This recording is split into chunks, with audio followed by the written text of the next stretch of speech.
Setan pohon gatet, jablay rel kereta, pocong asam urat, kuntilanak nyabuk. Setan pohon kelara, setan pohon anjing besar dan celananya pada maling. Aduh, celana setan. Lo tahan Donald Trump, setan Donald.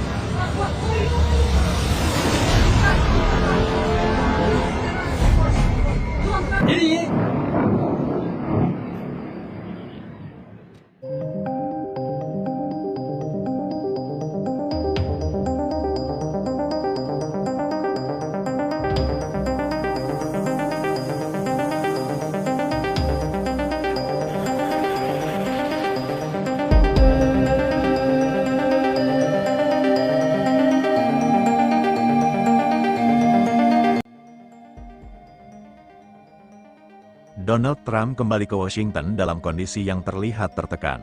Ia memilih bungkam dan tidak merespons satupun pertanyaan dari para wartawan yang mencoba meminta klarifikasi. Tak ada jawaban, tak ada penjelasan.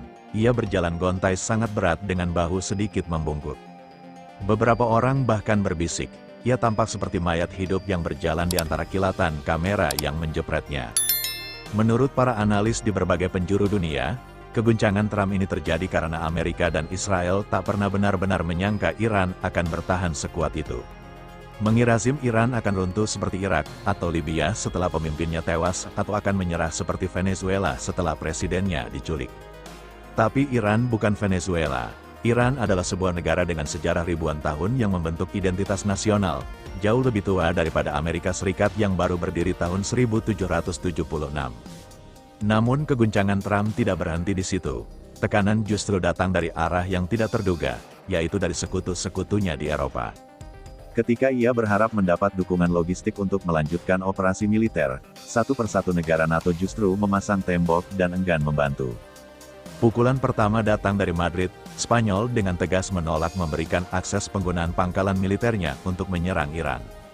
Menteri Luar Negeri Spanyol, José Manuel Albars menegaskan bahwa pangkalan-pangkalan di bawah kedaulatan Spanyol tidak akan digunakan untuk operasi di luar perjanjian dengan AS atau yang bertentangan dengan piagam PBB.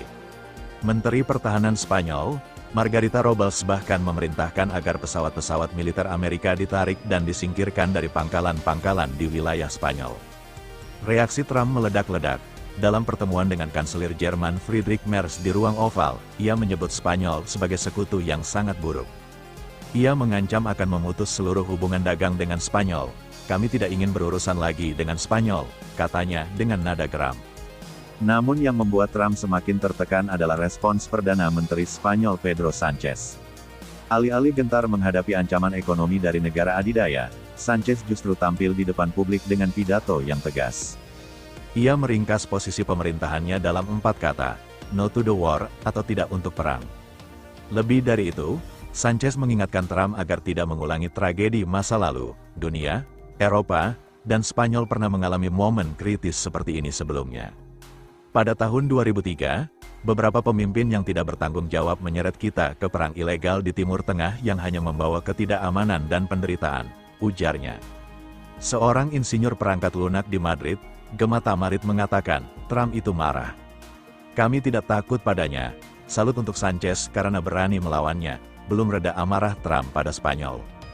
Giliran Inggris yang membuatnya naik pitam, ketika AS membutuhkan pangkalan Diego Garcia di Kepulauan Chagos yang merupakan fasilitas vital untuk operasi militer di Timur Tengah selama beberapa dekade, Inggris justru menolaknya. Perdana Menteri Inggris, Keir Starmer awalnya menolak memberikan akses penuh bagi AS. Trump pun melontarkan perbandingan yang sangat tajam, yang kami hadapi saat ini bukan Winston Churchill, katanya. Membandingkan Starmer dengan pemimpin legendaris Inggris era Perang Dunia II, ia menambahkan, mereka merusak hubungan memalukan sekali. Dalam wawancara dengan New York Post, Trump semakin menjadi-jadi, ia menyebut Spanyol sebagai pecundang dan menilai Inggris sangat mengecewakan. Kami punya banyak pemenang, tetapi Spanyol adalah pecundang dan Inggris sangat mengecewakan, katanya. Namun situasi berubah cepat ketika rudal dan drone Iran mulai menghantam atau mencapai wilayah Turki, Azerbaijan, dan Siprus. Sebuah drone menyerang pangkalan militer Inggris RAF Akrotiri di Siprus memaksa Inggris untuk mengerahkan kapal perang HMS Dragon dan helikopter Wildcat ke Mediteria Timur. Prancis di bawah Presiden Emmanuel Macron pun terpaksa turun tangan. Macron memerintahkan kapal induk bertenaga nuklir Charles de Gaulle untuk berpindah dari Laut Baltik ke Laut Mediterania dikawal oleh fregat Languedoc dan jet tempur Rafale. Namun perlu dicatat keterlibatan mereka lebih karena rudal Iran mulai mendekati wilayah mereka dan pangkalan mereka diserang bukan karena ingin membantu Trump. Seperti diungkapkan seorang analis CSIS, Iran menjalankan strategi memperluas konflik melibatkan semakin banyak negara dan memaksa komunitas internasional menanggung dampak perang ini.